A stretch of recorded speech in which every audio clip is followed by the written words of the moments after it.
দেখো তো রেসিপিটা চেনা চেনা লাগছে নাকি? আরে হ্যাঁ হ্যাঁ, এটা চিকেন। নামটা শুনলে হয়তো শোনা শোনা লাগবে, বাট রেসিপিটা কিন্তু একদম অন্যরকম হয়েছে। আজকে বানিয়ে নিয়েছি বাটার চিকেন মশালা, তাও একদম অন্য রকমভাবে। আরে চিন্তা নেই, লাগছে কিন্তু একদম ঘরোয়া উপকরণ। Welcome back to the channel, to a new blog. সবার কেমন লাগছে রেসিপিগুলো কেউ কিন্তু জানাতে ভুলো না।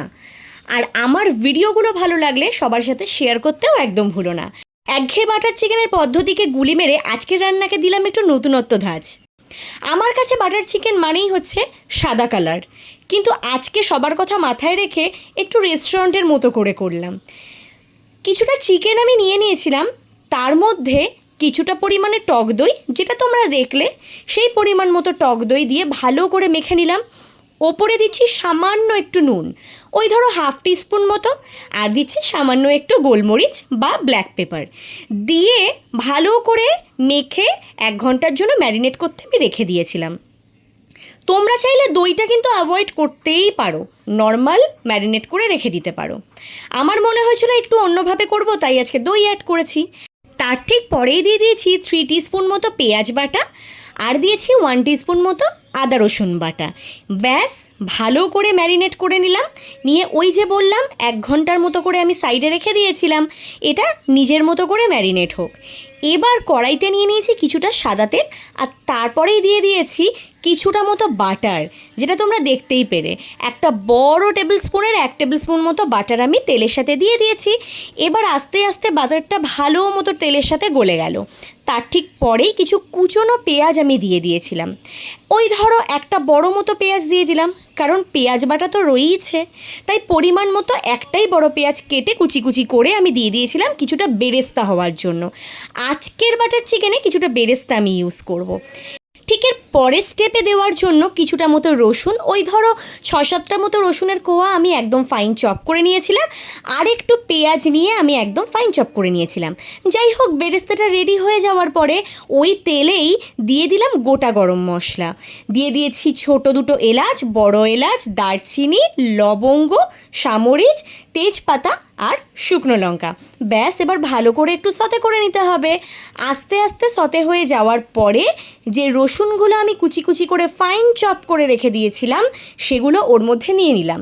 রসুনটা ভালো মতো ভাজা হয়ে গেলে আস্তে আস্তে বাকি পেঁয়াজ কুচিটাও ওর মধ্যে দিয়ে খুব সুন্দরভাবে সতে করতে হবে। ব্যাস, পেঁয়াজটা রসুনটা ভালো মতো সতে হয়ে গেলে, একটু ব্রাউন ব্রাউন কালার হয়ে গেলে আস্তে আস্তে দিয়ে দেবো তার মধ্যে বাকি যে পেঁয়াজটা বাটা করে রেখেছিলাম সেটা পুরোটাই কিন্তু ওর মধ্যে দিয়ে দিতে হবে। দিয়ে ভালো করে নাড়িয়ে চাড়িয়ে নিতে হবে। আর পেঁয়াজ বাটা দেওয়ার ঠিক পরপরই 1 টিস্পুন মতো চিনি আর হাফ টিস্পুন মতো নুন আমি অ্যাড করে দিয়েছিলাম, যাতে ভালো মতো পেঁয়াজটা সফটও হয়ে আসে আর একটা ব্রাউন ব্রাউন কালারও যাতে পেঁয়াজের মধ্যে ধরে আসে। তোমরা দেখতেই পাচ্ছ। খুব ভালো করে ফ্রাই করে নেওয়ার পরই কিন্তু বাকি উপকরণগুলো ওর মধ্যে অ্যাড করতে হবে। পুরো রান্নাটা প্রত্যেকটা ভিডিওতেই আমি বলে থাকি, ডিপেন্ড করে পুরোটাই তোমার হাতের ওপরে। যতটা ভালোভাবে রান্নাটা তুমি কষাতে পারবে, রান্নার মান গুণ দুটোই তত তাড়াতাড়ি সুন্দরভাবে বাড়তে থাকবে। এবার দিয়ে দিলাম 3টে মতো চেরা কাঁচা লঙ্কা, আর বাকি যে আদা রসুনের পেস্টটা ছিল সেটাও আমি আস্তে আস্তে কিন্তু ওর মধ্যে দিয়ে দিলাম। দিয়ে ব্যাস, এবার আরও ভালো করে জিনিসটাকে কষিয়ে নিতে হবে।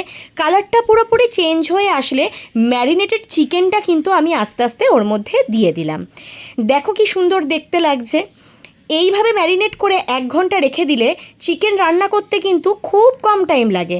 আর আজকের রান্নায় কিন্তু আমি একদম জল ব্যবহার করিনি, এটা আজকের রান্নার একদম ইউএসপি। আমি কিন্তু আজকে জল ছাড়া চিকেন রান্না করেছি। তোমরা দেখতেই পাবে যে কতটা জল আস্তে আস্তে চিকেনের থেকে বেরিয়েছিল, আর ওই জলেই কিন্তু গোটা চিকেনটা সেদ্ধ হয়ে গেছিলো। যতক্ষণ চিকেনটা হচ্ছে, মিনওয়াইল আমি কিছুটা মতো কাজু নিয়ে নিলাম। কাজুটাকে খুব ভালো করে আমি পেস্ট করব। পেস্ট করার পরে আস্তে আস্তে চিকেনের মধ্যে দিয়ে দেব। মাংসটা ততক্ষণ আমি সুন্দরভাবে কষিয়ে নিয়েছি। আর এবার সাদা কালার থেকে রং বেরং করার জন্য দিয়ে দিলাম 1 টিস্পুন হলুদ, হাফ টিস্পুন মতো লঙ্কার গুঁড়ো, যেটা আমি কাশ্মীরি মির্চি ইউজ করছি। তোমরা নর্মাল লঙ্কার গুঁড়ো ইউজ করতে পারো, তবে কাশ্মীরি মির্চিতে কালারটা সুন্দর আসে। আর দিয়ে দিলাম একদম পিঞ্চ অফ জিরা পাউডার। আর একটু যেটা দিলাম সেটা হচ্ছে গোলমরিচ গুঁড়ো বা ব্ল্যাক পেপার পাউডার। এবার ভালো করে মিশিয়ে নেওয়ার পালা। অন্যদিন বাটার চিকেন আমি হোয়াইট রাখতে পছন্দ করি, কারণ যে কোনো আইটেম কিন্তু কালারফুল আমার কাছে ভালো লাগে না। বাটারের যে কালার আমি চেষ্টা করি চিকেনটাকেও সেই কালারেরই রাখার। আজকে মনে হলো যে না, আজকে বাটার চিকেন রেস্টুরেন্টে যেরকম ইয়েলো কালারের হয় আমি সেইভাবেই কালারটাকে অ্যাড করব। আর বাড়িতেও সত্যি কথা বলতে গেলে আমার শ্বশুরমশাই সাদা সাদা চিকেন পছন্দ করে না, একটু কালার হলে তবেই সে তার খেতে নাকি ভালো লাগে। তো দেখতেই পেলে তোমরা যে আমি কাজু বাটাটাও ওর মধ্যে অ্যাড করে দিলাম, যেটা পুরোটা অপশনাল। তোমরা কাজু বাটা ছাড়াও করতে পারো, কারণ বাটার চিকেনে কিন্তু বিশাল কিছু উপকরণের দরকার পড়ে না। আমি যেহেতু অন্যরকমভাবে করছি তাই আমি আজকে একটু কাজু বাটা ওর মধ্যে অ্যাড করে দিয়েছিলাম। দেওয়ার পরে সত্যি টেস্টটা খুব সুন্দর হয়েছিল। ব্যাস, এবার ঢাকনা দিয়ে দিয়ে ভালো করে রান্নাটাকে কষিয়ে নিতে হবে। ঠিক ততক্ষণ অবধি কষাতে হবে যতক্ষণ না চিকেনটা সিদ্ধ হয়ে যাচ্ছে। এবার এই পর্যায়ে দিয়ে দেব আরও বাকি হাফ বাটার। তোমরা দেখতেই পেলে একটা গোটা বাটার ইউজ করেছি আর কোনটুকু মতো বাটার রয়েছে। চিকেনটা পুরোপুরি সেদ্ধ হয়ে গেছে আর আমি কিন্তু একদম জল ব্যবহার করিনি, অনেকটা জল ছেড়ে দিয়েছিল। আর ঢাকা দিয়ে দিয়ে রান্না করতে করতে জল অনেকটা টেনেও নিয়েছে।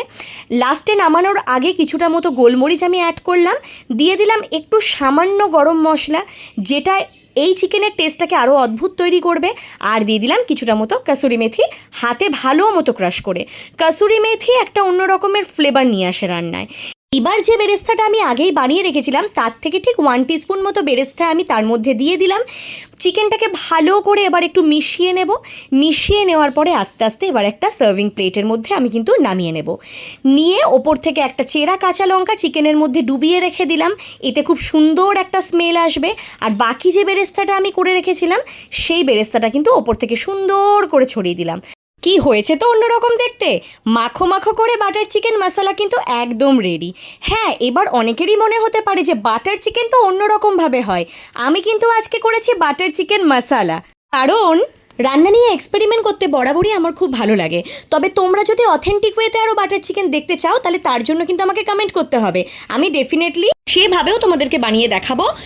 আজকের ভিডিওটা ভালো লাগলে লাইক কমেন্ট শেয়ার করতে তো একদমই ভুলো না, সাবস্ক্রাইব করতে তো মোটেও ভুলো না। দেখা হবে নেক্সট ব্লগে, টাটা।